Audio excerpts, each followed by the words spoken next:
guys! So as all you loyal Daily Brief viewers already know, this past weekend I completed the Tough Mudder obstacle course in Seattle. Now what you don't know is that originally I wasn't going to race.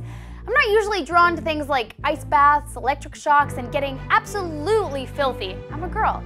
But after meeting with legendary survival expert Bear Grylls and checking out some of the Mudder's obstacles, I decided to swallow my fears and go for it. So the Tough Mudder is a serious event. Well, it's serious in the sense that it's quite hard, but it's not meant to be serious. It's meant to be fun for people. And I think what I like about Tough Mudder is that it's not a race. It's about helping each other through it. And tomorrow there'll be 10,000 people here going over this 12-mile course. And wherever you are on it, if somebody slips or falls, there'll be 10 hands to help you up. And I love that vibe. It creates a great energy, and you know, it's why there's always a good feel-good factor to these sort of things. So we're here at Tough Mudder Seattle 2012. It's raining, it's cold, and I'm going to try and do the Tough Mudder. Bear Grylls personally told me to do it, so I'm going to give it my best shot. I'll see you guys on the other side. 5, 4, 3, 2,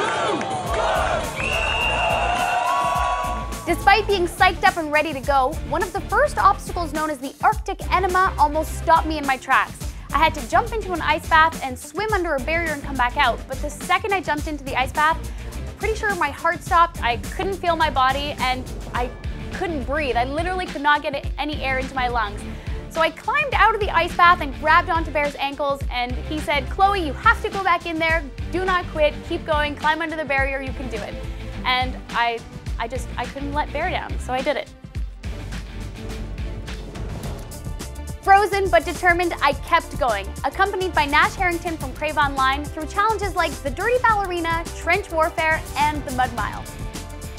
We lucked out during something called the electric eel. What do I mean? See those cables?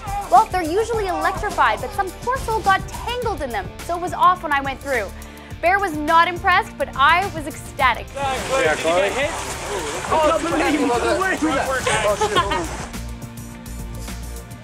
A runner's high took over as we pushed through the timber tantrum, walked the plank, and kissed more mud, all the while surrounded by thousands of happy driven mudders.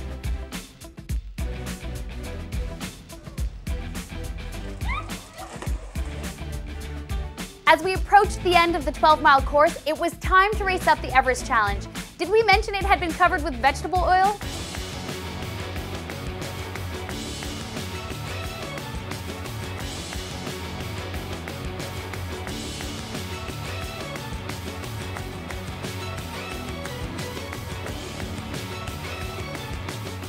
Thankfully, there were helping hands to pull me up, and from there, one last challenge.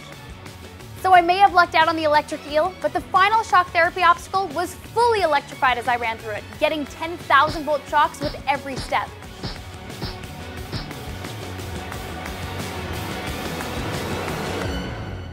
I have just completed the Tough Mudder.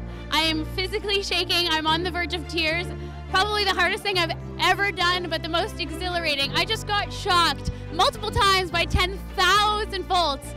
Probably wouldn't do it again right now, but I feel on top of the world right now. Tough Mudder Seattle 2012 rocked my world. So there you have it, guys. I wasn't kidding about feeling on top of the world, even if I was frozen and exhausted. So remember to keep pushing yourselves out of your comfort zone, and why not start with the Tough Mudder?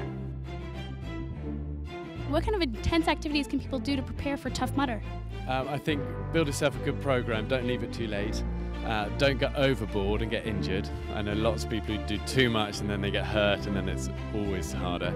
And vary your training. Short and sharp, I think, is always better than long and slow. I think it's quite old school to think that you just got to do long, slow runs for hour after hour. You're much better off working really hard, getting high heart rate, 45 minutes. And then eat well and rest the night before. Hydrate in good time. Don't leave your hydration till an hour before. Start drinking lots of water 24 hours before. And then bring a big sense of humour, lots of commitment, and go for it.